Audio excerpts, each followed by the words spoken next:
Good evening to all of you. स्वागत है आप सभी का हमारे इस छोटे से प्यारे से यूजफुल यूट्यूब चैनल पे। तो कल मैंने इंग्लिश की कुछ वोकेबलरी लगभग 45 वर्ड्स मैंने शब्दावलियाँ डाले थे इस एक वीडियो में, और उस पे बहुत अच्छा रिस्पांस आया। कई लोगों ने रिक्वेस्ट करी कि इस सीरीज़ को कंटिन्यू करा जाए, तो उसको देखते हुए मैं आज सेकेंड सीरीज़ लेके आई हूँ। आज का रिस्पांस देखते हैं और मैं अपनी तरफ से कोशिश करूँगी कि आज और अच्छे से मैं अपना जितना भी नॉलेज होगा वो डिलीवर कर पाऊँ। ठीक है, तो स्टार्ट करते हैं। 10 वन वर्ड सब्स्टिट्यूशन कल हो गए थे, आज हम 11 से 20 तक करेंगे, तो टोटल 20 इस तरीके से वन वर्ड सब्स्टिट्यूशन हो जाएगा। और आज थोड़े से शब्द और बढ़ाऊंगी मैं। ठीक है, तो आपको सिर्फ मेरे साथ पेन कॉपी लेके बैठना है और साथ में जो मैं बता रही हूँ लिखते जाना है, और जो मैं लिंक करूँगी वो पढ़ते जाना है। तो इसमें तो लिंक नहीं होगा, ये बहुत ईजी रहते हैं one word substitution.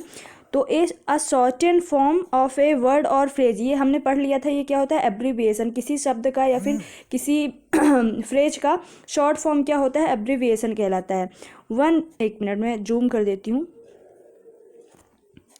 One not concern with right और रॉन्ग, यानी कि जो क्या सही है क्या सही नहीं है उसके बारे में चिंता नहीं करता है, कुछ भी कार्य करता है, उसको क्या बोलते हैं? अमोरल। अमोरल इंसान क्या कौन होता है? कि जो अनएथिकल होता है, यानी कि वह जो जैसा कि जो रूल्स बनाए जाते हैं उसके खिलाफ, मतलब उस रूल को फॉलो ना करते हुए कुछ भी कार्य करता है। क्या सही है क्या गलत, उससे ये मतलब नहीं होता।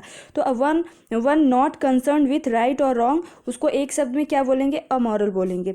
Believe that God is in everything and that everything is God, यानी कि यह विश्वास कि भगवान ही सब कुछ है और जितनी भी वस्तुएं हैं वो सब भगवान है। तो उसको क्या बोलेंगे? एनिमिज्म। यानी इसका एनिमिज्म का मतलब क्या होता है? सर्व ईश्वरवाद, यानी कि हर जगह सर्वेश्वरवादी की सब जगह ईश्वर है। तो एनिमिज्म बोलेंगे इसको एक शब्द में। The time between midnight and noon, यानी कि मिडनाइट यानी आधी रात्रि से दोपहर के 12 बजे के समय के बीच को हम जो एएम बोलते हैं ना, एएम पीएम, तो एएम को फुल फॉर्म क्या होता है? Ante meridiem. एंटी मेरिडियम, ये बहुत इंपॉर्टेंट है, ante meridiem. The time between midnight and noon, उसके बीच को क्या बोलते हैं? एएम यानी ante meridiem. Sorry. One who is greedy for money, greedy मतलब पता ही है, ग्रेड यानी लालच होता है। तो जो मनी के लिए यानी पैसों के लिए लालची होता है उसको एक शब्द में बोलेंगे एवेरिसियस। एवेरिसियस यानी लालची। एवेरिसियस यानी लालची। वन न्यू इन एनीथिंग, यानी कि कोई ऐसा व्यक्ति या इंसान जो किसी भी कार्य में नया हो, तो उसको बोलेंगे नो वाइस। नो वाइस को क्या बोलते हैं? नौ सिखिया। वन न्यू इन एनीथिंग यानी नो वाइस, नौ सिखिया। देन नेक्स्ट है आज का कि एन एल्डरली अनमैरिड वूमेन, यानी कि कोई एज अच्छी खासी हो गई है लेकिन अनमैरिड है, उसकी शादी नहीं हुई है, तो यानी उसको उस औरत को क्या बोलेंगे? एक शब्द में इंस्पिंस्टर, यानी अविवाहिता। इंस्पिंस्टर। जैसे कि लड़कियां जो होती हैं उनकी शादी नहीं हुई, उनको नहीं बोलेंगे। ऐसे ही कोई जैसे कि उमा भारती जी, उनकी शादी अभी तक नहीं हुई है ना, तो वो मतलब अब वो शादी करेंगी भी नहीं। तो जो औरत कभी अपनी उम्र में शादी ना करे उसको क्या बोलते हैं? स्पिंस्टर या फिर अविवाहिता, है ना। अ person who compiles a dictionary, जो डिक्शनरी को मतलब कि सारे शब्दकोश को इकट्ठा करके डिक्शनरी को कंपाइल करे, उसको क्या बोलेंगे एक शब्द में? तो लेक्सिकोग्राफर। लेक्सिकोग्राफर यानी शब्दकोश का निर्माण करने वाला। तो जो डिक्शनरी को कंपाइल करता है, a person who compiles a dictionary, उसको बोलेंगे lexicographer. Then one who breaks thing एक मिनट, ये यहाँ पे है। One who does a thing for pleasure not for professor, यानी कि अपने प्लेजर मतलब क्या होता है? आनंद के लिए। अगर जैसे कि कोई व्यक्ति कोई कार्य करता है प्लेजर के लिए, प्रोफेशन के लिए नहीं कार्य करता है बल्कि वो प्लेजर के लिए कार्य करता है, उसको बोलेंगे एमेचर। एमेचर का क्या मतलब होता है? शौकिया, है ना। One who breaks things of art and literature and oppose established institutions, यानी कि कोई व्यक्ति जो ऐसा हो कि जो आर्ट एंड लिटरेचर की जितनी चीज़ें हैं उनको ब्रेक्स करता है और जितने भी इंस्टीट्यूशन होते हैं इससे रिलेटेड उनको क्या करता है? तोड़ता है। तो क्या कहलाता है? आइकोनोक्लास्ट। आइकोनोक्लास्ट को क्या बोलते हैं हिंदी में? मूर्ति भंजक। आइकोनोक्लास्ट। देन है speaking irrelevant about God and sacred thing. Sacred मतलब क्या होता है? पवित्र, यानी कि गॉड मतलब भगवान और जो पवित्र चीज़ें हैं, पवित्र वस्तुओं के बारे में इरिलेवेंट चीज़ें बोलना, यानी जो सही नहीं है वो बोलना, उसको क्या बोलते हैं? ब्लेसफेम। ब्लेसफेम का मतलब हिंदी में क्या होता है? ईश्वर निंदा। The passage of soul after death from one body to another, देखो मतलब कि आत्मा की किसी भी इंसान की मृत्यु के बाद जो उसकी आत्मा होती है उस बॉडी से दूसरे बॉडी में जब जाती है तो उसको क्या बोलते हैं? Transmigration. ठीक है, the place where aeroplanes land और टेक ऑफ, यानी कि जो एरोप्लेन्स होते हैं, जो प्लेन्स होते हैं जहाँ से जिस स्थान से लैंड या टेक ऑफ करती है, उड़ान भरती है, उसको क्या बोलेंगे? एरोड्रोम बोलेंगे। एन आर्टिफिशियल पॉन्ड और tank of keeping live fish, यानी कि जो मछलियाँ जहाँ पे ऐसी आर्टिफिशियल या कृत्रिम उनके लिए जो घर बनाए जाते हैं पानी के, उनको क्या बोलते हैं? एक्वेरियम। बहुत ही ईजी है एक्वेरियम, सबको पता होगा, लेकिन बहुत इंपॉर्टेंट है। अ प्लेस वेयर पब्लिक और गवर्नमेंट रिकॉर्ड्स आर केप्ट, यानी कि जो गवर्नमेंट रिकॉर्ड्स होते हैं, जो पूरा लेख होते हैं, सरकार के जितने भी रिकॉर्ड्स होते हैं जहाँ रखे जाते हैं, उसको क्या बोलते हैं? आर्काइव्स। इसको आर्चाइव्स नहीं पढ़ते, ARCHIEVS, इसको आर्काइव्स पढ़ते हो। देन है a place where birds are kept, जहाँ पे बर्ड्स यानी जहाँ पे पक्षी जहाँ रखे जाते हैं, उसको क्या बोलते हैं? अवेरी। अवेरी मतलब क्या होता है? पक्षीशाला। तो इस तरीके से 15 शब्द हो गए हैं वन वर्ड सब्स्टिट्यूशन के, है ना। हमने 10 तक कल पढ़ा था और 15 आज पढ़ लिए, 25 तक हो गए हैं लगभग।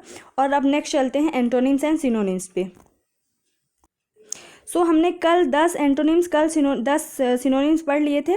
अब आज चलते हैं 11वें नंबर पे, 11th नंबर, है ना।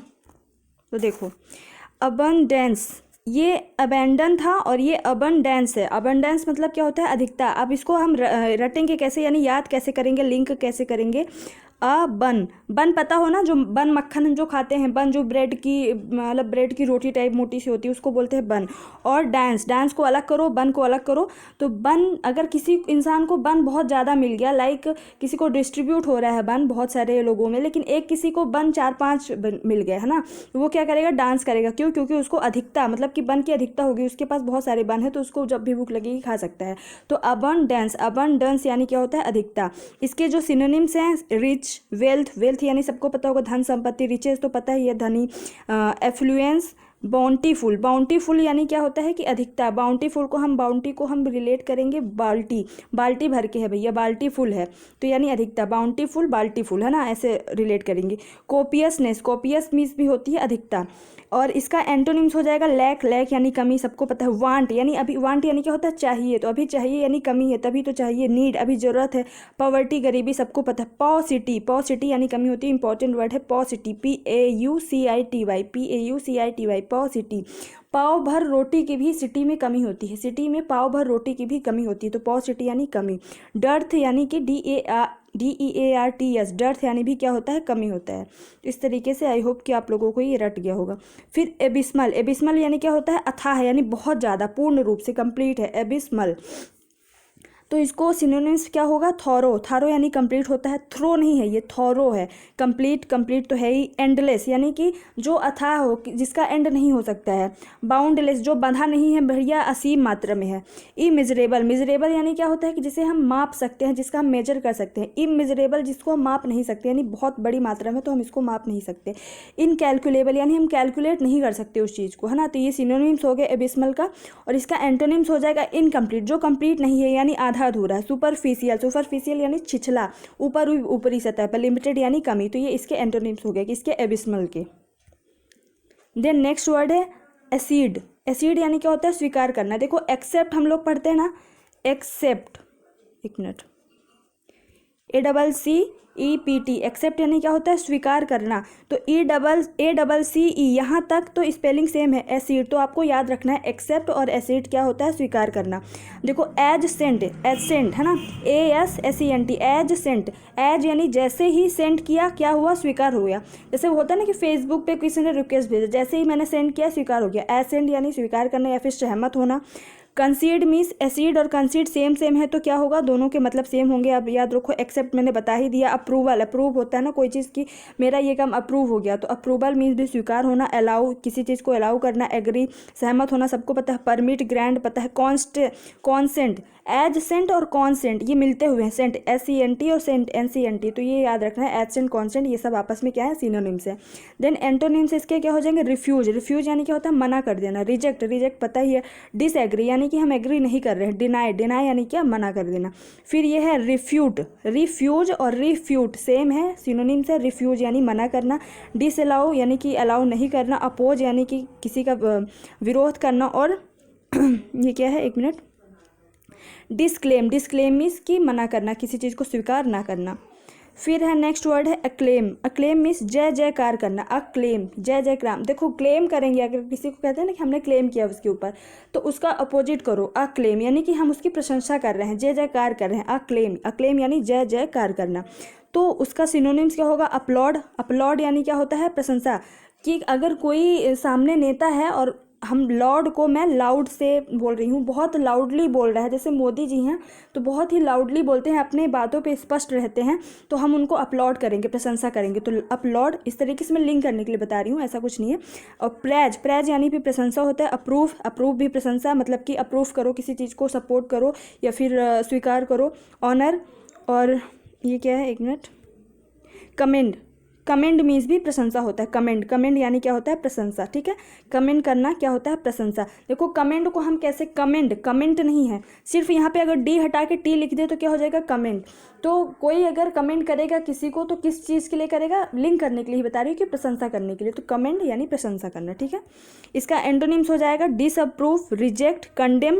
देखो ये थोड़ा सा यहाँ पे, ये कॉन्डेम है और ये कमेंड है। कमेंड यानी प्रशंसा, कमेंड को हम कमेंट से रिलेट करेंगे, कमेंट कोई करेगा तो प्रशंसा करने के लिए। और कॉन्डेम है ये, कॉन्डेम, कॉन्डेम, कौन ऐसा किया, कौन दुष्ट है, कौन डेम है, मतलब ऐसे में लिंक करने के लिए। तो कॉन्डेम यानी कि ये मतलब किसी की बुराई करना या फिर किसी की निंदा करना, कॉन्डेम और कमेंड। ठीक है, दोनों बहुत ही मिलते जुलते शब्द हैं, बट आपको याद रखना कमेंड यानी प्रशंसा और कॉन्डेम यानी क्या होता है कि निंदा करना। डिसऑनर, क्रिटिसाइज, क्रिटिसाइज यानी वही आलोचना करना। एस्पर्शन यानी कलंक लगाना, लांछन लगाना। ठीक है, एंटोनिम्स हो गए ये। देन नेक्स्ट है एक्लीमेटाइज या फिर एक्लीमेटाइज। यहाँ पे एस और जेड दोनों हो सकते हैं, एक्लीमेटाइज या एक्लीमेटाइज, यानी कि नए वातावरण के अपने आप को ढालना, अनुकूल होना नए वातावरण के हिसाब से, एक्लीमेटाइज करना। ठीक है, तो इसको हम क्या बोलेंगे? एडजस्ट। ठीक है, सबको पता है। एडाप्ट, एडॉप्ट अलग होता है। अगर यहाँ पे ए की जगह ADOPT होता है, एडॉप्ट होता है, उसको क्या होता है? जैसे हम बच्चों को अडॉप्ट करते हैं, गोद लेना। लेकिन ये एडाप्ट का मतलब क्या होता है? अडॉप्ट का मतलब होता है कि हम वातावरण के अनुसार अपने आप को ढाल लें। ठीक है, अट्यून, देखो ट्यून, हम उसी के हिसाब से ट्यूनिंग हो गया, ट्यून हो जाती है ना हमारी, तो ट्यून यानी आदत में लाना। कस्टम, कस्टम यानी क्या होता है कि देखो कस्टम के दो मतलब होता है, एक तो चुंगी और एक हमारे जो रीति रिवाज होते हैं। तो अकस्टम यानी कि रीति रिवाज के अनुसार, किसी के रीति रिवाज के अनुसार ढल जाना, तो वही कि वातावरण के अनुसार ढल जाना। फिर हैबिचुएट यानी कि हम हैबिट, उसी तरीके से हैबिट हमारी हो गई है। एक कल्चर्ड यानी कि उसी कल्चर के हिसाब से हम ढल गए हैं। आप एक एक शब्द को ऐसे पढ़ोगे ना तो आपको दोबारा पढ़ने की जरूरत नहीं पड़ेगी, बस आप लास्ट तक देखते जाओ, फिर एक दो बार और लास्ट में देख लेना। तो इस तरीके से आप जब सामने शब्द देखोगे तो आपको लगेगा कि हमने कहीं पढ़ा है, एकदम नए शब्द नहीं लगेंगे और आप सही करके आओगे। फिर रिकॉन्साइल, रिकॉन्साइल का भी मतलब क्या होता है कि हम वातावरण के अनुसार ढल रहे हैं। ठीक है, नेक्स्ट वर्ड है एकॉम्प्लिस। एकॉम्प्लिस मतलब क्या होता है? प्राप्त करना है, पूरा करना या फिर कार्यान्वित करना। एकॉम्प्लिस, एकॉम्प्लिस यानी क्या होता है कि किसी कार्य को पूरा करना।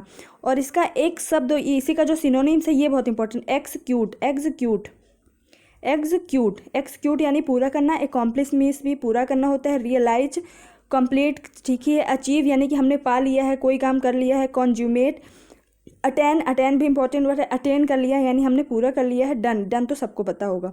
फिर नेक्स्ट वर्ड है अकॉर्ड। अकॉर्ड यानी क्या होता है? सहमति। एकॉर्ड, एकॉर्ड यानी क्या होता है? सहमति। अब देखो हम डी को हटा दो, अभी सिर्फ इतना देखो, एक और है ना, एक और, ऐसा हम पढ़ेंगे ना, एक और पढ़ेंगे इसको, यानी एक और, एक और यानी एक और। तो अब सब मान लो 5 फ्रेंड बैठे हैं और पांचों को क्या चाहिए, मतलब 5 भाई बैठे हैं और पांचों को क्या चाहिए? रोटियां चाहिए। मम्मी ने पूछा बेटा रोटी चाहिए, तो सभी ने सहमति बताई, हाँ एक और चाहिए। कितनी चाहिए? एक और, तो सभी ने सहमति। तो एकॉर्ड, एकॉर्ड यानी क्या होता है? सहमति होती है ना, एकॉर्ड यानी सहमति। और इसका देखो सिनोनिम्स होता है रैपर्ट। रैपर्ट मीन्स भी सहमति होती है, रिपोर्ट नहीं है, ये रैपर्ट है। रैपर्ट यानी सहमति। एग्री, सहमति। हार्मोनाइज, हार्मोनाइज यानी कि जिस तरीके से सब चल रहे हैं उसी जोन में हम भी जा रहे हैं। यूनैनिमिटी, यूनैनिमिटी मीन्स में यूनिटी हो रही कि किसी भी एक निर्णय में सभी का मतलब सहमत होना, है ना। ये सिनोनिम्स हो गया। एंटोनिम्स है कॉन्फ्लिक्ट यानी कि कॉन्फ्लिक्ट यानी कि बात में विवाद आना, कि नहीं कोई कुछ और कह रहा है, कोई कुछ और कह रहा है। डिसहार्मोनी, डिस्कॉर्ड, डिस्कॉर्ड मीन्स की सहमति नहीं है। डिसएग्री, ये भी, ये एंटोनिम्स हो गए। देन है एक्नॉलेज, एक्नॉलेज मीन्स क्या होता है, स्वीकार करना। एक्नॉलेज, किसी भी ज्ञान को हम स्वीकार करते हैं ना, तो नॉलेज यानी तो स्वीकार करना होता है, लेकिन एक्नॉलेज क्या है कि हम स्वीकार कर रहे हैं किसको, तो नॉलेज को। एक्नॉलेज यानी स्वीकार करना। रिकॉग्नाइज, स्वीकार करना। एडमिट, हाँ मैंने एडमिट किया कि मैंने ऐसे किया है ना, तो स्वीकार करना। एक्सेप्ट, एग्री, कॉन्सीड, कॉन्सीड मैंने पहले भी बताया, कॉन्सीड है ना, स्वीकार करना होता है। अलाउ, और इसका एंटोनिम्स हो जाएगा deny and reject. Then next है एक्रिड। एक्रिड यानी क्या होता है, तीखा या फिर कड़वा। एक्रिड, एक्रिड क्या होता है, तीखा या फिर कड़वा। इसके सिनोनिम्स हो जाएंगे बिटिंग, बिटिंग है ना, बिटिंग यानी तीखा। हार्श, हार्श यानी कि कठोर भी होता है, यानी कड़वा। तीखा या कड़वा का मतलब सिर्फ ये नहीं होता कि स्वाद में, टेस्ट में कड़वा, मतलब वो शब्दों में भी कड़े हो सकते हैं, बिहेवियर में भी कड़ा हो सकता है। तो बिटिंग यानी कड़वा होता है। हार्श यानी कि बहुत ही हार्श बिहेवियर होता है किसी का, तो हम बोलते हैं हार्श बिहेवियर, यानी कठोर उनके शब्द होते हैं ना, इस तरीके से। नास्टी, नास्टी वेरी इंपॉर्टेंट शब्द है। नास्टी यानी क्या होता है, कठोर, नास्टी। शार्प यानी कि तीखा एकदम। कॉस्टिक, कॉस्टिक मीन्स भी क्या होता है कि बहुत ही कड़वा। इरिटेटिंग, किसी का बिहेवियर बहुत इरिटेटिंग फील होता है ना, तो ये सारे सिनोनिम्स हो गए। एंड एंटोनिम्स, जेंटलमैन, हम लोग बोलते हैं कि बहुत जेंटलमैन है, बहुत सभ्य है, मतलब कि बहुत सिविलाइज्ड पर्सन है। माइल्ड यानी बहुत ही सॉफ्ट है, माइल्ड देखो ये सॉफ्ट, काइंड, तो ये सारे इसके एक्रिड के अपोजिट हो गए, एंटोनिम्स हो गए। देन आज के लिए ये एंटोनिम सिनोनिम का लास्ट वर्ड है एक्रीमनी। एक्रीमनी क्या होता है, शत्रुता या अमानवता। अब देखो मनी आ रहा है, हालांकि मनी का स्पेलिंग होती है MONEY, बट यहाँ पे फिर भी हम मनी को मनी यानी पैसे से रिलेट करेंगे, तो एक्री मनी। मनी के लिए क्या करते हैं, मनी के लिए ही आजकल लोग शत्रुता निभा रहे हैं ना, अमानवता हो रही है, भ्रष्टाचार जो उत्पन्न हो रहे हैं, किस वजह से, सिर्फ मनी यानी पैसे की वजह से। इसका सिनोनिम्स हो जाएगा हार्शनेस, बिटरनेस, बिटर यानी कड़वा हमने पढ़ा है, और एनमिटी, एनमिटी यानी सबको पता है शत्रुता होती है, और इसका एंटोनिम्स हो जाएगा स्वीटनेस। कॉर्टेजी यानी क्या होता है, विनम्रता। कॉर्टेजी यानी विनम्रता, तो शत्रुता का अपोजिट विनम्रता यानी कॉर्टेजी। एंड देखो इसको ऐसे भी हम रिलेट करते हैं कॉर्टेजी को कि कोर्ट, कॉर्टेजी है ना, COURT। इस कोर्ट को हम निकालेंगे, इस कोर्ट को जब हम अलग करेंगे, एक मिनट, जैसे ये जो कोर्ट है ना, इस कोर्ट को जब हम अलग करेंगे तो क्या होगा, कोर्ट में जब कोई जाएगा तो जज साहब के सामने क्या करेगा, बहुत ही विनम्रता से पेश आएगा। ऐसा तो नहीं है कि वहाँ पे भी बहुत असभ्य तरीके से पेश आएगा। तो कॉर्टेजी मीन्स क्या होता है, विनम्रता। ह्यूमैनिटी, ह्यूमैनिटी मीन्स भी क्या होता है कि मानवता, ह्यूमैनिटी मानवता। इस तरीके से एंटोनिम सिनोनिम्स के 20 शब्द हो गए हैं। अब नेक्स्ट चलते हैं। देखो इडियम्स एंड फ्रेजेस के हमने 10 कल कर लिए थे, बहुत ही इजी है ये, तो एक बार बस मेरे साथ पढ़ो तो आपको रट जाएंगे, क्योंकि बहुत सारे ऐसे सेंटेंस है सामने सामने से देखिएगा कि इसका मीन्स ये होता है, पर कुछ ना एकदम अपोजिट होते हैं, तो उनको आपको अलग से ध्यान रखना, वो मैं बता दूंगी कि आपको ये अलग से ध्यान रखना है। तो हमने 10 तक पढ़ लिया था, आज 11 पढ़ते हैं। From the bottom of once heart, from the bottom of once heart, है ना, तो बोलते हैं ना कि हम एकदम अपने दिल से मैंने ऐसा किया, कोई कार्य किया, तो अंतःकरण से, यानी कि दिल से कोई कार्य। From the bottom of once heart, अंतःकरण से, ये आपको सबको पता होगा। ये देखो इंपॉर्टेंट है, to give a piece of one's mind. One's यानी यूज हुई है ONE और एपोस्ट्रॉफी और S लगा के, वंस मतलब कि किसी का। तो to give a piece of one's mind, किसी के माइंड को पीस देना यानी शांति देना। तो जब हमारे पापा हमको डांट फटकार देते हैं एकदम खतरनाक वाला, तो हम थोड़ी देर के लिए शांत हो जाते हैं। तो इसका मतलब ये नहीं है to keep a piece of one's mind का मतलब कि हम किसी के माइंड को हम काम कर रहे हैं, शांत कर रहे हैं, वो नहीं है। मतलब इसका मतलब है कि डांटना फटकारना, किसी को फटकार देते हैं तो क्या होता है, हमारा माइंड थोड़ी देर के लिए शांत हो जाता है, समझ नहीं आता भैया क्यों डांटा गया, है ना। तो to give a piece of one's mind का मतलब होता है किसी को डांटना या फटकारना। हैंग ओवर वंस माइंड यानी कि हमारा माइंड, जब हम डरते हैं तो हमारा जो माइंड होता है हैंग ओवर हो जाता है, समझ नहीं होता है कि क्यों, मतलब कि ऐसी चीज़ें क्यों हो रही है। तो हैंग ओवर वंस माइंड, इसका मतलब क्या होता है, भय की आशंका में, यानी under danger. Heart and soul, heart and soul यानी सच्चे दिल से, हार्ट यानी दिल होता है और सोल यानी आत्मा, तो सच्चे दिल से, हार्ट एंड सोल। टू पे one back in one's own coin, ये बहुत इंपॉर्टेंट है। जैसे को तैसा, जैसे को तैसा यानी कि tit for tat, tit for tat. To pay one's back in one's own coin, कि जिस तरीके से आप दोगे वैसे ही हम आपको वापस देंगे, बैक देंगे। तो जैसे को तैसे या फिर tit for tat. Then next है हार्ट टू हार्ट, यानी कि दिल से, खुले दिल से, हार्ट टू हार्ट, खुले दिल से, मतलब very frankly. To eat one's heart out यानी चुपचाप दुख सहना। To eat one's heart out, अपने दिल में ही सब कुछ छुपा के रखना। To eat one's heart out यानी चुपचाप सहना। In the teeth of opposition, यहाँ पे अपोजिशन से समझ आ रहा है, तो क्या है कि कड़े विरोध में। In the teeth of opposition यानी कड़े विरोध में। देन नेक्स्ट है in the twinkling of an eye. Twinkling हम मतलब कि ट्विंकल यानी कि आँख झपकना, जैसे हम आँख झपकते हैं जितने सेकंड लगते हैं वही क्षण भर में। In the twinkling of an eye यानी क्षण भर में। To keep an eye, to keep an यानी कि किसी पर हम अपनी आँख रखें, निगाह रखें, उसको क्या बोलेंगे, निगाह रखना, टू कीप एन आई। इस तरीके से 10 ये हो गए हैं इडियम्स, है ना, हो गए हैं। तो आई होप कि मैं कुछ मतलब समझा सकी हूँ आप लोगों को। मैं ज़्यादा टाइम ही लेना चाहती हूँ, इसीलिए इतने ही वर्ड्स करा रही हूँ। सो अगर अच्छा लगे तो कमेंट करके ज़रूर बताना। अगर कंटिन्यू सीरीज चाहते हो तो कमेंट करना ज़रूर, तभी मुझे मोटिवेशन मिलेगा। एंड लाइक करना ना भूलना, चैनल को सब्सक्राइब कर लो please. So thank you so much. जय हिंद, जय भारत।